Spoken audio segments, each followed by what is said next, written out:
Assalamualaikum warahmatullahi wabarakatuh. Alhamdulillah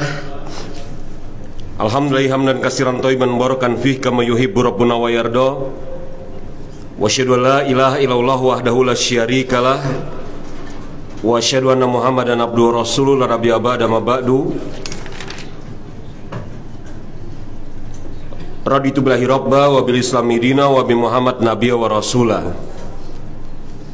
Segala puji bagi Allah Subhanahu wa taala, Rabb yang telah memberikan kepada kita berbagai macam nikmat. Nikmat Islam, nikmat iman, nikmat sehat walafiat, dan nikmat pada hari ini Allah Subhanahu wa taala berikan kemampuan kepada kita untuk mengerjakan sholat zuhur secara berjamaah.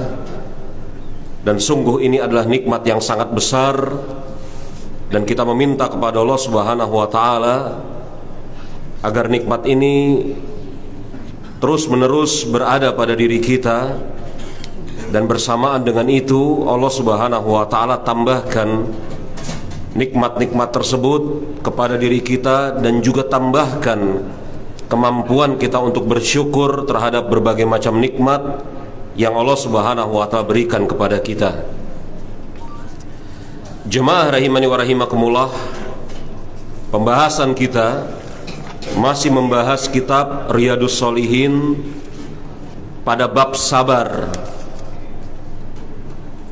Pembahasan kita pada hari ini insyaallah ta'ala akan membahas dua hadis dari bab sabar.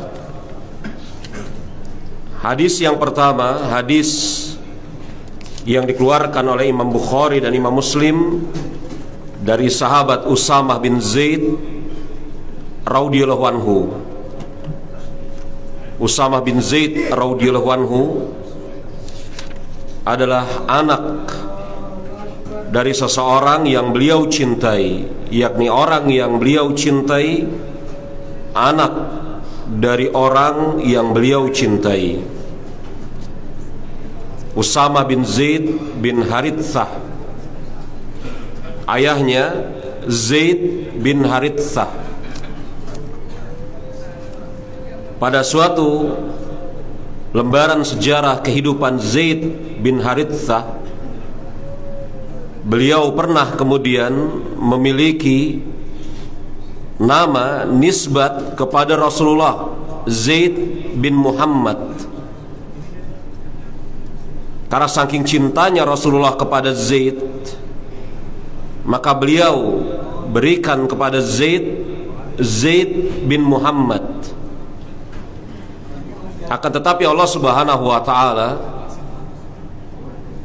melarang seseorang menisbatkan namanya kepada selain anaknya, dan tidak boleh seorang anak bernisbat kepada selain ayahnya. Ini adalah ketetapan yang telah baku di dalam syariat Islam. Maka Zaid bin Muhammad kemudian dirubah menjadi Zaid bin Haritsah, karena memang ayah beliau adalah Haritsah.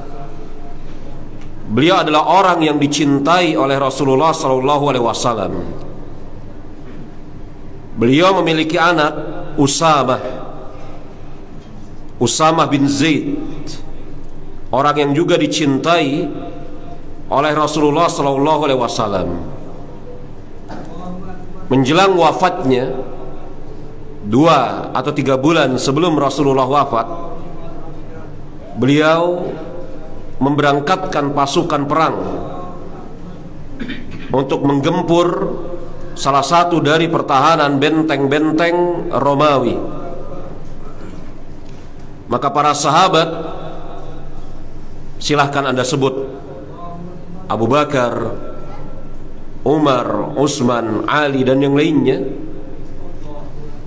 berdebar-debar menunggu siapa yang akan dipilih oleh Rasulullah untuk menjadi panglima perang, menggempur salah satu benteng pertahanan Romawi.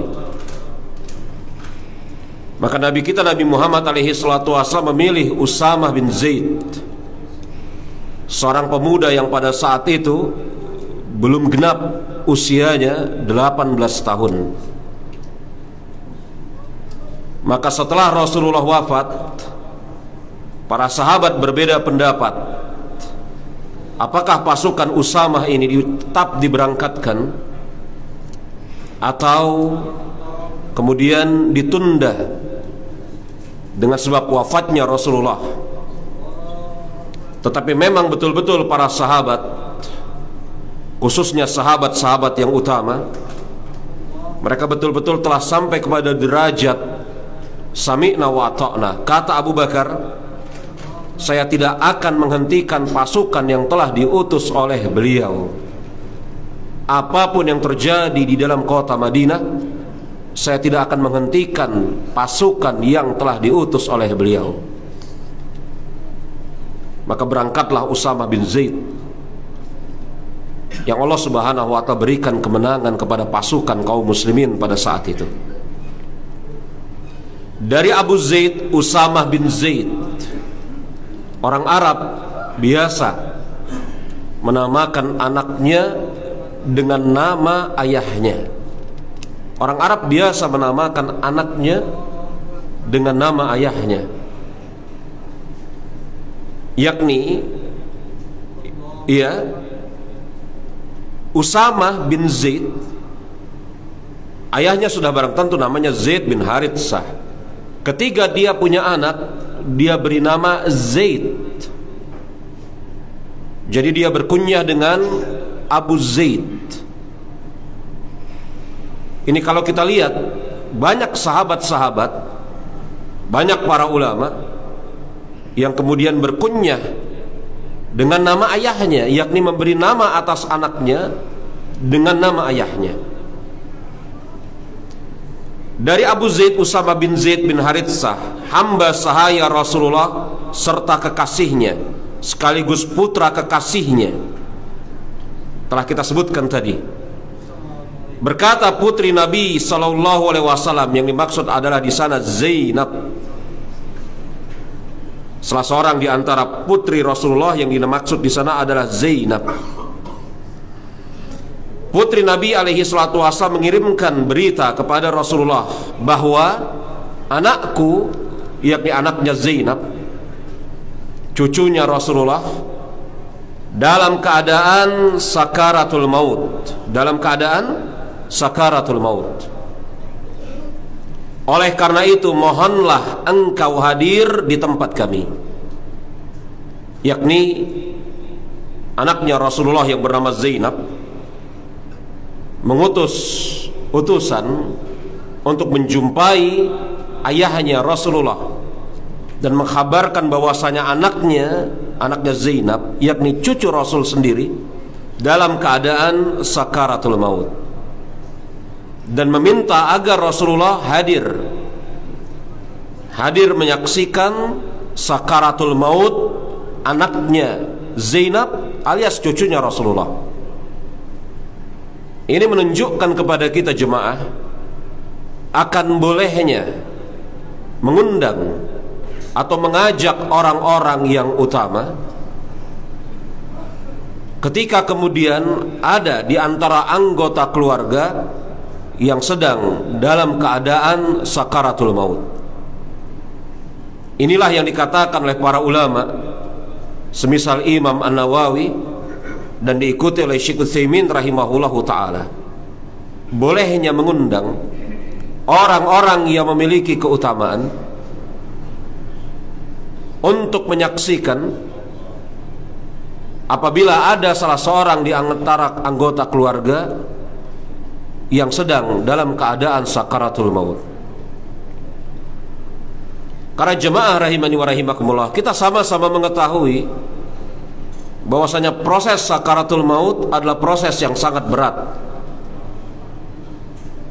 Keimananlah yang kemudian akan mampu menuntun seseorang mengucapkan kalimat la ilaha illallah ketika sakaratul maut. Tetapi bersamaan dengan itu, orang-orang yang hadir di sekitar sosok yang sedang sakaratul maut pun memegang peranan penting atas izin Allah Subhanahu wa taala. Bukankah kita mengetahui bahwasanya di dalam lembaran sejarah pamannya Rasulullah Abu Thalib dalam keadaan sakaratul maut, maka Rasul hadir kembali kemudian mengajak Abu Thalib agar memeluk agama Islam. Tetapi di sana selain ada Rasulullah, ada juga teman-temannya Abu Thalib yang tidak beriman kepada Allah Subhanahu wa taala dan Rasulnya.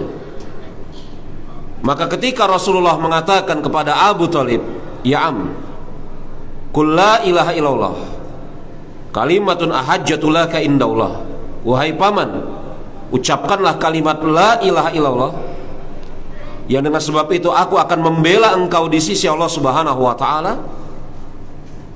Maka apa yang dilakukan oleh teman-temannya Abu Thalib?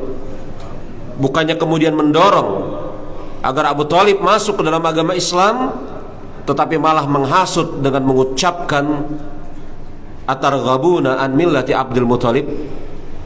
Kalau engkau mengucapkan kalimat la ilaha illallah itu, wahai Abu Thalib, apakah itu menunjukkan engkau sedang membenci agama bapakmu Abdul Muthalib?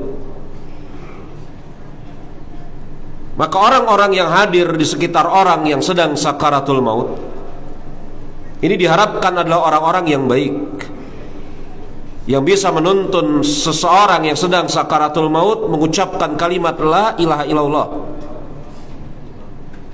Kalau kemudian kita ada saudara, termaksud apabila kita nanti dalam keadaan sakaratul maut, hendaklah kita singkirkan orang-orang yang buruk, kita dekatkan orang-orang yang baik. Dan ini dipahami oleh para ulama. Seperti itulah keadaannya. Makanya kata Imam Nawawi, sebagaimana diucapkan juga oleh Syekh Utsaimin rahimahullahu ta'ala, dari perbuatan Zainab ini menunjukkan akan kebolehan mengajak, mengundang seseorang yang memiliki keutamaan untuk menyaksikan orang yang sedang sakaratul maut. Perkataan untuk menyaksikan di sini bukan menjadikan orang yang sedang sakaratul maut bahan tontonan, bukan. Bukan menyaksikan orang yang sedang sakaratul maut maknanya adalah menjadikan mereka orang yang sedang sakaratul maut bahan tontonan, bukan seperti itu. Tetapi yang dimaksud adalah membimbing orang yang sedang sakaratul maut agar mengucapkan kalimat la ilaha illallah, agar berbaik sangka kepada Allah Subhanahu wa taala. Sebagaimana Rasul mengatakan, la yamutu ahadakum illa bi husniz zon. Janganlah salah seorang di antara kalian mati kecuali memiliki rasa baik sangka kepada Allah Subhanahu wa taala. Zainab mengirim utusan mengajak ayahnya Rasulullah agar datang ketika anaknya sedang sakaratul maut. Mohonlah engkau hadir di tempat kami, kata Zainab. Lantas beliau, yakni Rasulullah, mengirimkan kabar sambil menyampaikan salam. Beliau mengatakan, yakni pada saat itu Nabi kita Nabi Muhammad alaihi salatu wassalam sedang ada suatu kegiatan yang sangat penting yang tidak bisa ditinggalkan. Maka Rasulullah mengatakan, sampaikan salamku kepada Zainab dan ucapkanlah. Ini menunjukkan kepada kita jemaah rahimani wa rahimakumullah, sebelum ucapan, maka yang diucapkan pertama kali adalah salam.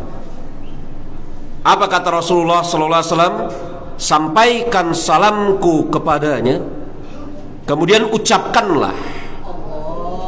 Maka ini menunjukkan kepada kita ucapan itu dibelakangkan, didahulukan, sebelumnya adalah salam. Makanya Rasulullah mengatakan di dalam hadis yang dikeluarkan oleh Imam Bukhari dalam kitab beliau Al-Adabul Mufrad, as-salam qabla kalam. Hendaklah kalian mengucapkan salam terlebih dahulu sebelum kalian mengucapkan pembicaraan. Ini semestinya kita biasakan jemaah ya. Apabila kita berjumpa dengan saudara kita, teman kita, sesama muslim, maka kita ucapkan salam terlebih dahulu, assalamualaikum. Baru kemudian kita bicara dengan mereka. Bahkan saking bersemangatnya para sahabat, mereka kemudian apa? Apabila terhalang dengan suatu tembok, mereka bertemu di ujung tembok yang satu, mereka ucapkan salam, terpisah dengan tembok, dan bertemu di ujung tembok yang berikutnya, mereka kembali mengucapkan salam. Maka Rasul mengatakan, sampaikan salamku kepadanya dan tolong ucapkan ini. Apa yang diucapkan oleh Rasulullah? Beliau mengatakan, inna lillahi ma akhadha wa lahu ma a'ta wa kullu syai'in indahu bi ajali musamma fal tasbir wal tahtasib. Sampaikan salamku kepadanya. Ini menunjukkan kepada kita akan kebolehan menitip salam. Kebolehan menitip salam. Tolong sampaikan salam saya kepada beliau. Ini sebagaimana Rasul katakan, tolong sampaikan salamku kepadanya, yakni kepada Zainab. Ya. Dan ucapkanlah apa yang diucapkan, inna lillahi ma akhadha wa lahu ma a'ta wa kullu syai'in indahu bi ajali musamma fal tasbir wal tahtasib. Sesungguhnya Allah lah yang mengambil dan dialah yang memberi, dan segala sesuatu itu telah ditetapkan ajalnya di sisi Allah Subhanahu wa taala, maka hendaklah bersabar dan harapkanlah ganjaran. Ini kalimat takziah yang paling bagus yang diucapkan atas seseorang yang berusaha untuk menghibur orang yang sedang dalam keadaan tertimpa musibah. Ini kalimat yang paling bagus. Terkadang kita datang ya ke tempat orang yang sedang tertimpa musibah, ya, maka kalimat yang paling bagus adalah kalimat yang seperti ini. Inna lillahi ma akhadha wa a'tahu wa indahu bi ajali wa indahu kullu bi ajalin musamma fal tasbir wal tahtasib. Sesungguhnya semuanya akan diambil oleh Allah Subhanahu wa taala. Sesungguhnya semuanya merupakan pemberian dari Allah Subhanahu wa taala.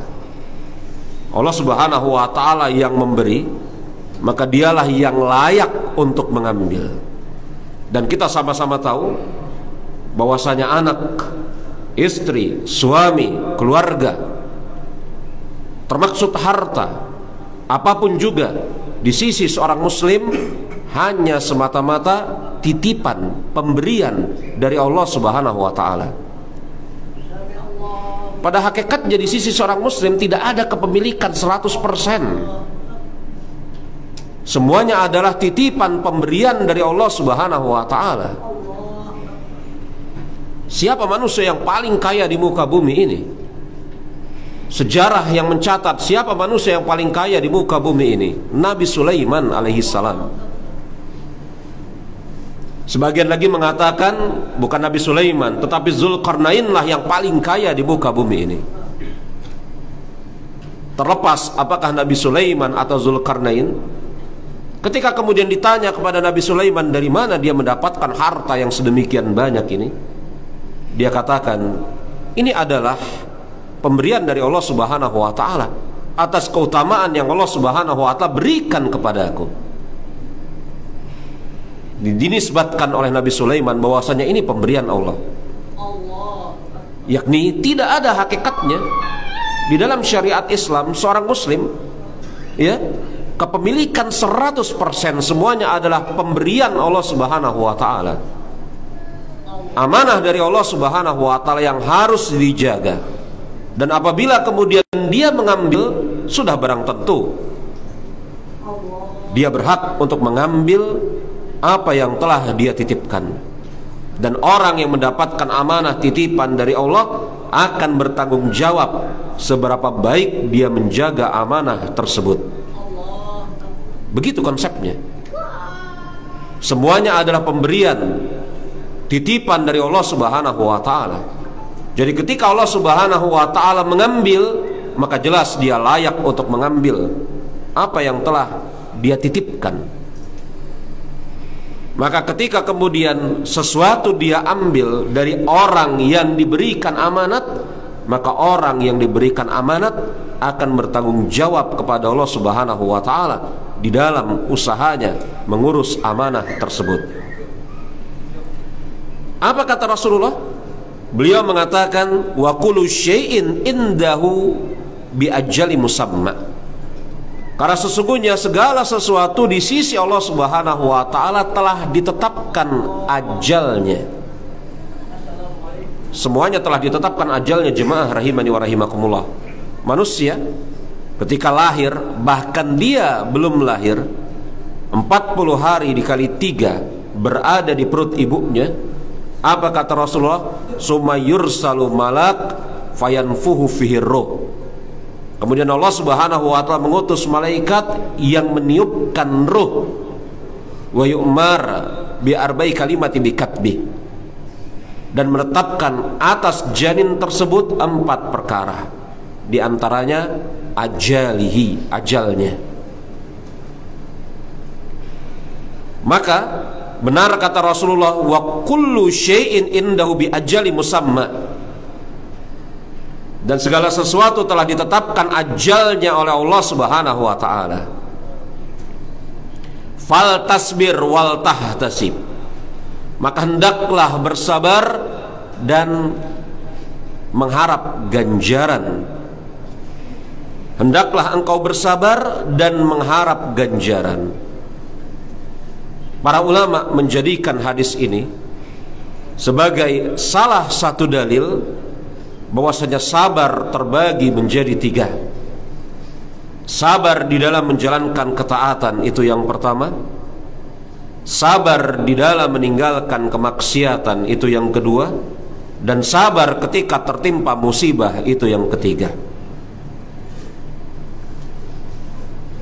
Sabar ketika tertimpa musibah, apa kata Rasulullah? Fal tasbir, bersabarlah. Wal tahtasib, dan harapkan ganjaran atas musibah yang menimpamu. Maka jemaah rahimani wa rahimakumullah, para ulama ketika mereka berbincang dari 3 macam jenis kesabaran, mana yang paling utama? Ada di antara mereka mengatakan kesabaran yang paling utama adalah kesabaran di dalam menjalankan perintah. Mereka mengatakan tidaklah seseorang menjalankan perintah Allah Subhanahu wa taala melainkan dia telah mencapai derajat maqam ubudiyah. Dia betul-betul hamba Allah, bukan cuma sekedar manusia.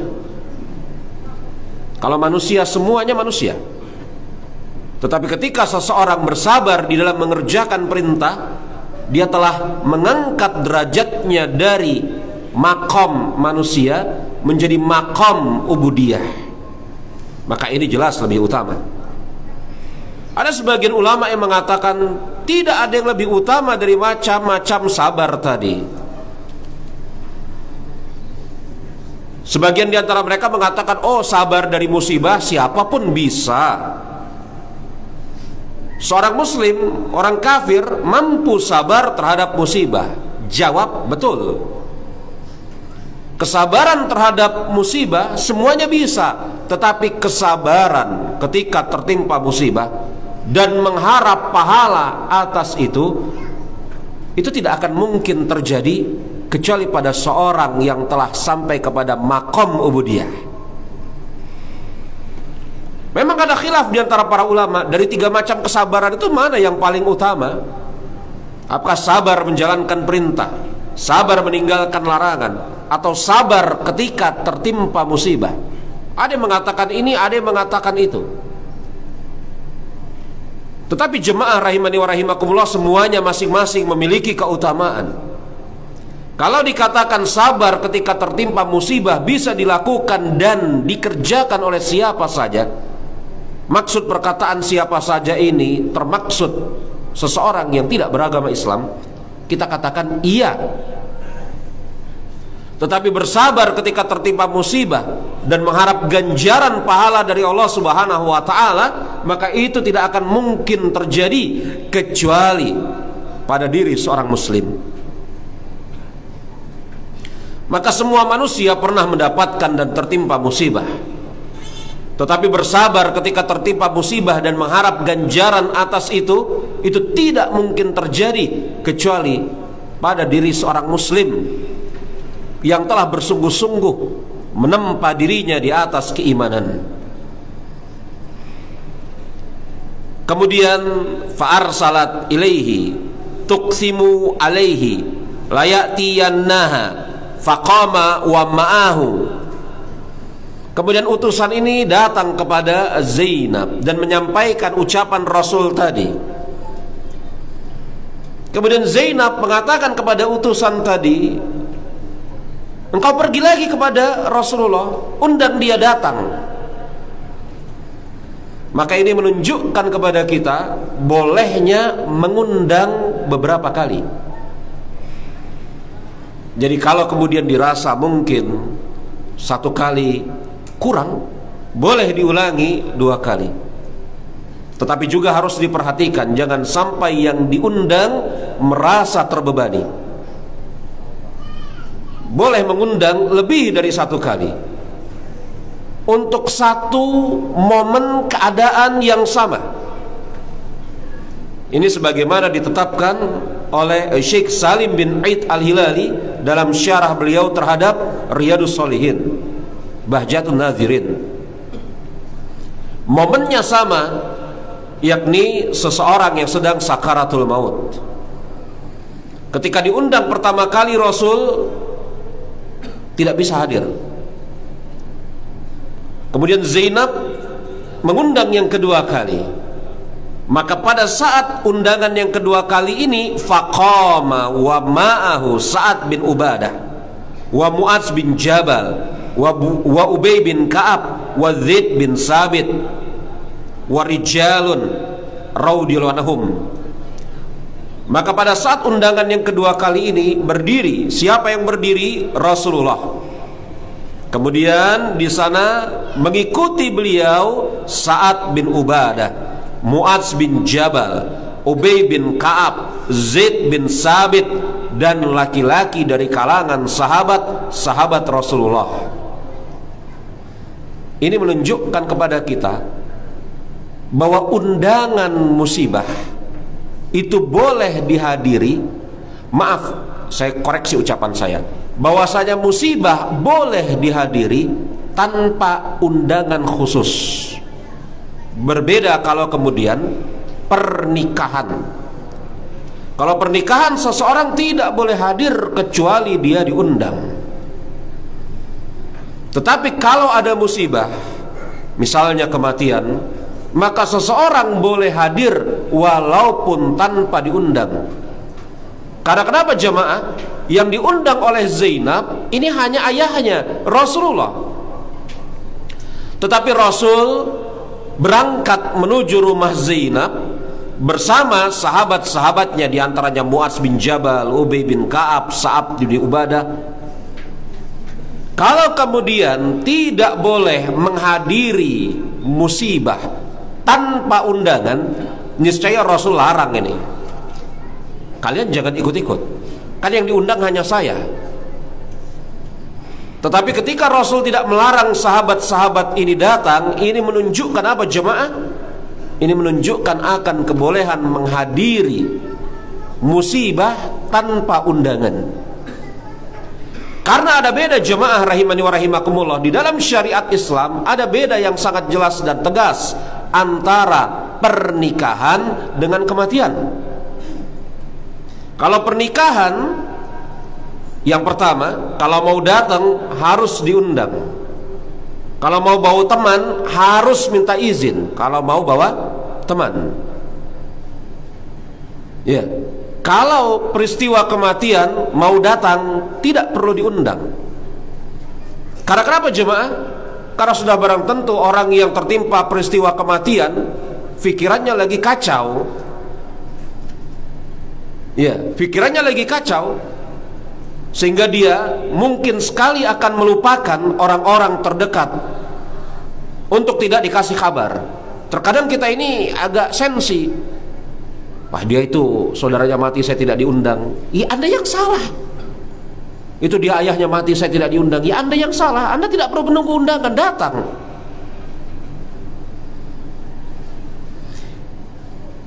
Orang yang sedang melangsungkan pernikahan, maka disyariatkan untuk apa? Menyembelih walaupun hanya seekor kambing untuk memberi makan orang-orang yang hadir. Maka di sana dipersyaratkan adanya undangan kalau mau datang, karena jangan sampai antara orang yang datang dengan jumlah makanan tidak seimbang. Adapun kalau itu peristiwa kematian musibah, maka orang-orang yang datanglah yang membawa makanan. Inilah yang diwasiatkan Rasulullah kepada para sahabat ketika mereka mendapatkan kabar Ja'far bin Abdul Muthalib meninggal. Jadi ketika Rasulullah baru selesai mengerjakan sholat bersama para sahabat, dikabarkan bahwasanya Ja'far bin Abdul Muthalib wafat. Apa kata Rasulullah? Berangkatlah kalian ke rumah Ja'far, bawalah sesuatu untuk meringankan keluarga Ja'far, karena pada hari ini keluarganya sedang tertimpa musibah. Jadi kemudian kalau seseorang tertimpa musibah, diantaranya kematian, maka yang disyaratkan, yang bagus sekali adalah orang-orang yang ada di sekitarnya membawa sesuatu untuk meringankan beban. Maka ini beda yang sangat jelas antara pernikahan dengan kematian. Jemaah rahimani wa rahimakumullah, maka berangkat ini Rasul dan para sahabat. Maka ketika Rasul dan para sahabat sampai ke rumah Zainab, ya, maka ketika Rasul dan para sahabat sampai ke rumah Zainab, maka kemudian anak kecil tersebut dihadapkan kepada Rasulullah. Tidak lain dan tidak bukan, tujuannya seperti yang kita katakan tadi, agar kemudian apa? Agar kemudian Rasul membimbingnya untuk mengucapkan kalimat syahadat, menjaganya agar tidak kemudian di dalam proses sakaratul maut tersebut mengucapkan kalimat-kalimat yang tidak diridhoi oleh Allah Subhanahu wa taala. Karena ini kesempatan terakhir syaitan menggelincirkan seorang manusia. Jadi ketika sakaratul maut, naza, sakaratul maut itu bahasa kita, juga bahasa syariat, tetapi yang umum di dalam kitab-kitab naza. Ketika naza atau sakaratul maut, itulah kesempatan terakhir syaitan menggelincirkan anak Adam. Maka Zainab memberikan anak tersebut, yang notabene itu adalah cucu Rasulullah, ke pangkuan Rasulullah, dalam keadaan nafasnya tersengal-sengal. Yang setelah itu wafatlah cucu Rasulullah, anaknya Zainab. Dan ketika itu menetes air mata Rasulullah Sallallahu Alaihi Wasallam. Ini menunjukkan kepada kita jemaah rahimani wa rahimakumullah, tidak mengapa ketika tertimpa musibah menangis. Yang dilarang ketika tertimpa musibah adalah meratap. Beda sekali antara menangis dengan meratap. Bahkan sesuatu yang tidak wajar ketika seseorang tertimpa musibah, dia malah tertawa terbahak-bahak. Ketika tertimpa musibah, dia malah tertawa terbahak-bahak. Sudahlah, kalau kita mau bersikap, itu bersikap seperti apa yang dilakoni dan dijalani salafus soleh saja. Ya, sebagian orang ketika tertimpa musibah malah tertawa terbahak-bahak gembira. Orang heran, kenapa? Ya dia telah mencapai tingkatan seperti itu, tingkatan yang bukan tingkatan masyarakat awam. Sudahlah kita mengikuti jejak salafus soleh saja. Ketika tertimpa musibah mereka menangis, dan itu tidak mengapa, la ba'sa bih. Sebagaimana ketika datang hari raya Idul Adha, hari raya Idul Fitri, maka itu hari untuk bergembira. Ada sebagian orang menangis terseduh-seduh habis-habisan hari raya Idul Fitri. Sekarang asal dari hari raya Idul Fitri untuk bergembira atau untuk bersedih? Sudahlah kita bersikap seperti sikap salafus soleh saja. Hari raya Idul Fitri Allah Subhanahu wa ta'ala jadikan itu untuk bergembira atau untuk bersedih? Jawabannya untuk bergembira. Ada 2 hari, kata Rasulullah, yang hari itu lebih baik. Jangan ada lagi orang yang kelaparan. Berikanlah makan supaya orang fakir-fakir miskin bisa bergembira. Manusia ini kadang-kadang terbolak-balik.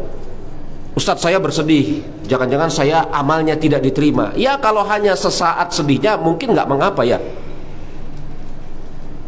Tapi kalau kemudian panjang sedihnya di hari raya Idul Fitri, ini salah tempat jemaah. Bukan tidak boleh bersedih pada hari raya Idul Fitri, tetapi sedikit saja. Itu hari untuk bergembira. Jangan bermuram nurja. Maka Rasul menangis ketika kemudian jemaah rahimani wa rahimakumullah, cucunya meninggal, meneteskan air mata. Dan ingat bahwasanya apa? Anak tersebut dalam pangkuan Rasulullah. Ini menunjukkan apa? Tidak mengapa mayit tertimpa air mata. Ini banyak khurafat ini. Kalau mayit itu kena air mata ntar melek lagi. Apa ceritanya? Khurafat aneh. Ini mayat ini kalau udah mati jangan kena air mata ini, ntar dia melek lagi. Atau kemudian dia penasaran, 3 hari setelah dikubur keluyuran hantunya. Apa cerita yang model-model seperti ini? Karena kalau kemudian yakni jemaah rahimani wa rahimakumullah, bayi yang ada di pangkuan, anak yang ada di pangkuan, dan yang mangkunya nangis, sudah barang tentu besar kemungkinan air mata itu akan kena. Para sahabat kemudian berkata, diantaranya Sa'ad bin Ubadah, wahai Rasulullah, apakah ini air mata? Ini menunjukkan apa? Ada sesuatu dari balik pertanyaan Sa'ad bin Ubadah, apakah ini air mata? Maksudnya bukan berarti Sa'ad bin Ubadah tidak mengetahui air yang keluar dari mata air mata, bukan begitu. Masa Sa'ad bin Ubadah nggak tahu itu air mata? Dia tahu, tetapi maksud dari pertanyaan beliau, dengan sebab apa engkau menangis? Atau apakah boleh kita menangis ketika tertimpa musibah? Atau apakah menangis tidak menghilangkan kesabaran ketika tertimpa musibah? Atau yang lain? Kan sia-sia kalau misalnya saya nanya kepada Anda, ini air minum bukan? Sia-sia kan? Ini air minum bukan? Siapapun tahu ini air minum. Maka perkataan Sa'ad bin Ubadah, apakah ini air mata ya Rasulullah? Yakni apa? Bukan Sa'ad bin Ubadah tidak tahu itu air mata, tetapi kata para ulama itu kemungkinannya macam-macam, seperti yang saya sebutkan, atau tadi. Apa kata Rasulullah? Beliau mengatakan, iya betul, air mata ini adalah kasih sayang yang Allah Subhanahu wa ta'ala jadikan untuk hamba-hambanya. Air mata ini adalah air mata kasih sayang yang Allah Subhanahu wa ta'ala jadikan bagi hamba-hambanya. Dan sesungguhnya Allah Subhanahu wa ta'ala merahmati para hambanya yang memiliki kasih sayang. Ini menunjukkan kepada kita jemaah rahimani wa rahimakumullah, bahwasanya apa? Menangis ketika tertimpa musibah tidak mengapa, yang tidak boleh meratap. Iya. Dan air mata ketika tertimpa musibah tanpa ratapan itu tanda kasih sayang. Di mana kemudian Rasulullah mengatakan sesungguhnya Allah Subhanahu wa ta'ala merahmati orang-orang yang menyayangi hamba-hambanya. Maka kalau kemudian tertimpa musibah, misalnya kehilangan ayah, kehilangan ibu, kehilangan anak, istri, suami, menangis. Dan air mata ini adalah air mata rahmat, air mata kasih sayang. Maka apa kata Rasulullah? Allah Subhanahu wa ta'ala akan merahmati hamba-hambanya yang sayang kepada hamba-hambanya yang lain. Jadi ini salah satu dari 12 macam air mata yang kata Imam Ibnu Qayyim al-Jauziyah rahimahullahu ta'ala di dalam kitab beliau Zadul Ma'ad, ada 12 macam air mata. Salah satunya adalah air mata kasih sayang. Ada 12 macam. Apa itu 11 yang lain? Kapan-kapan deh. Ya. Saya pernah terjemahin kok itu. Air mata, macam-macam air mata. Anda bisa searching saja, ada terjemahannya. Saya pernah terjemahin macam-macam air mata menurut Imam Ibnu Qayyim. Seingat saya ada 12. Imam Ibnu Qayyim menyebutkan. Salah satunya air mata kasih sayang. Hadis ini menunjukkan kepada kita jemaah rahimani wa rahimakumullah berbagai macam faidah. Kita ringkas ya, faidah-faidah dari hadis ini. Ya, yang pertama, bolehnya mengundang orang-orang yang utama untuk menghadiri atau menyaksikan seseorang yang sedang sakaratul maut, dengan tujuan untuk membimbing agar mengucapkan kalimat la ilaha illallah, mati di dalam keadaan berbaik sangka kepada Allah Subhanahu wa ta'ala.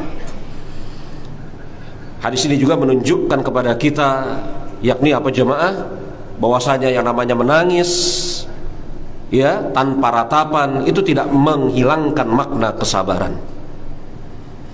Kemudian hadis ini juga menunjukkan kepada kita bahwasanya sabar seorang muslim yang bernilai ganjaran. Ya, sabar seorang muslim yang bernilai ganjaran.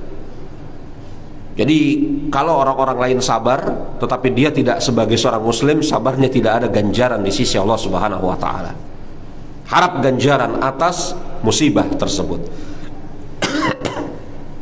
Hadis ini juga menunjukkan kepada kita, yakni apa? Kasih sayangnya Rasulullah SAW kepada keluarganya, kepada karib kerabatnya. Hadis ini juga menunjukkan kepada kita, yakni apa? Pertanyaan sahabat Sa'ad bin Ubadah. Karena kemungkinan Rasul menangis itu banyak. Tetapi Sa'ad bin Ubadah bertanya, apakah ini air mata tangisan ya Rasulullah? Karena kemungkinan Rasul menangis banyak. Maka pertanyaan Sa'ad bin Ubadah ini tujuannya untuk mengetahui alasan apa Rasul menangis. Maka ini menunjukkan apa bagusnya cara para sahabat. Para sahabat bertanya dan semangatnya mereka kemudian apa? Mempelajari agama Islam. Dan sekaligus juga menunjukkan kepada kita Rasulullah adalah sosok pendidik sejati. Bayangkan lagi sedih ngajar. Hah? Lagi sedih apa? Ngajar. Coba bayangkan kalau bukan Rasulullah, ente nggak tahu anda lagi nangis ditanya-tanya. Itu bagaimana? Anda lagi nangis nih, kehilangan cucu, ente tanya-tanya. Ya, memang kadang-kadang kita berpikir ya enak banget itu orang jadi nabi dan rasul ya. Tapi coba deh, bisa gak kita model kayak gini? Lagi sakit gigi ditanya aja marah-marah, apalagi lagi sakit gigi nih, lagi meriang. Lagi slip bone aja ditanya marah-marah ya kan? Lagi slip bone ini kemana nih, hitungannya kok kurang 10.000 rupiah, ditanya marah-marah tuh. Apalagi baru kehilangan cucu. Rasul sosok pendidik yang sejati, dalam keadaan apapun ditanya beliau menjawab. Dan para sahabat tahu itu. Maka mereka tidak sungkan untuk bertanya kepada Rasulullah. Dan banyak sekali faedah dari hadis ini sebagaimana yang telah kita jabarkan tadi. Allahu a'lam bishawab. Baik. Mungkin ada pertanyaan, satu atau dua buah pertanyaan saya persilahkan.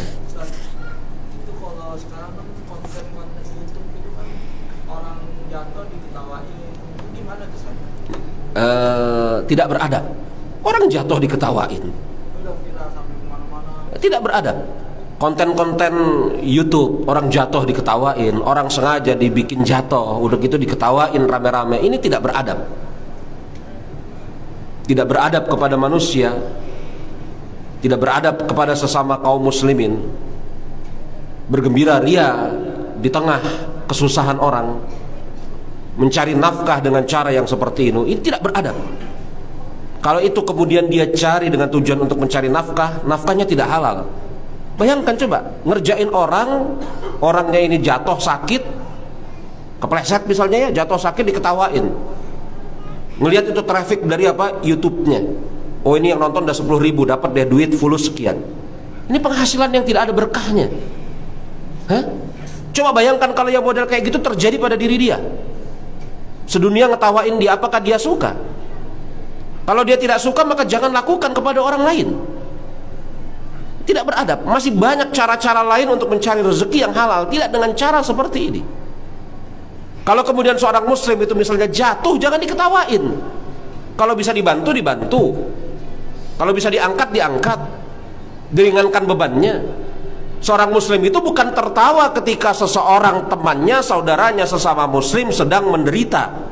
Tetapi kata Rasulullah, di antara tanda kebaikan seorang muslim adalah dia menyukai apa yang ada pada dirinya agar berada pada diri saudaranya sesama muslim. Iya kan? Dia tidak suka ketika tertimpa musibah. Maka jangan ketika saudaranya tertimpa musibah dia malah ketawa-ketawa, cekakak-cekikik, malah dibikin konten. Jangan. Hentikan perbuatan seperti ini.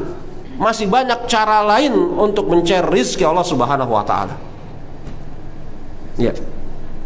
Sekarang kan banyak itu istri namanya banyak istri? Bukan, istri yang di belakang nama istri itu ada nama suami. Oh, saya pikir banyak istri. Jadi umpamanya namanya Hanifah, kemudian iya, suaminya Fulan gitu. Taib jemaah rahimani wa rahimakumullah. Ini boleh atau tidak ini? Seorang istri bernisbat kepada suaminya. Maka secara urf kalau di Indonesia ini, misalnya ibu siapa? Suaminya namanya anggaplah Ahmad ya. Istrinya namanya, ini perempuan namanya Tuti. Ya, si Tuti ini bukan istri saya, bukan. Ente berpikir, jangan-jangan istri dia tuh Tuti. Enggak. Makanya sebelum ngomong Tuti saya berpikir dulu ya, supaya keluar dari jebakan Batman. Ini perempuan namanya Tuti, suaminya namanya Ahmad. Biasanya kan Tuti Ahmad atau dipanggil Ibu Ahmad, begitu ya, Ibu Ahmad atau Tuti Ahmad. Jadi kalau kemudian ada acara-acara tertentu, Ibu Tuti Ahmad atau dipanggil Bu Ahmad. Apakah ini boleh atau tidak? Allahu a'lam bishawab. Di dalam urf masyarakat kita, Tuti Ahmad itu bukan si Tuti anak Pak Ahmad, dan Pak Ahmad itu yang dimaksud adalah suaminya. Iya kan? Uruf masyarakat kita kan tidak menganggap seperti itu. Ketika disebut Tuti Ahmad, maka dipahami bahwasanya si Tuti ini bukan anaknya Ahmad yang ada di belakangnya, tetapi Tuti Ahmad, oh Ahmad ini adalah nama suaminya. Urufnya kan kayak gitu ya, betul enggak? Kalau dipanggil Ibu Ahmad, tidak juga dipahami bahwasanya Ahmad ini adalah anak dia. Betul? Betul ya? Maka ini kan berlaku urf. Maka boleh atau tidak, Allahu a'lam bishawab, saya berpendapat kalau urfnya yang dipahami seperti ini, insya Allah ta'ala tidak mengapa. Kan tidak dinisbatkan dengan Tuti bin Ahmad. Kalau namanya Tuti bin Ahmad dan Ahmad itu adalah suaminya, jelas nggak boleh. Iya kan? Betul ya? Kalau saya menganggap Allahu a'lam bishawab, saya bisa salah dalam masalah ini. Dan saya juga tahu bahwasanya ada juga yang berpendapat di antara asatizah akan ketidakbolehannya. Sebagaimana juga saya mengetahui ada sebagian asatizah yang mengatakan akan kebolehannya, karena ini telah menjadi urf masyarakat kita dan tidak dipahami Tuti Ahmad di sana adalah ibunya Ahmad atau anaknya si Pak Ahmad. Gitu kan? Maka ini tidak mengapa.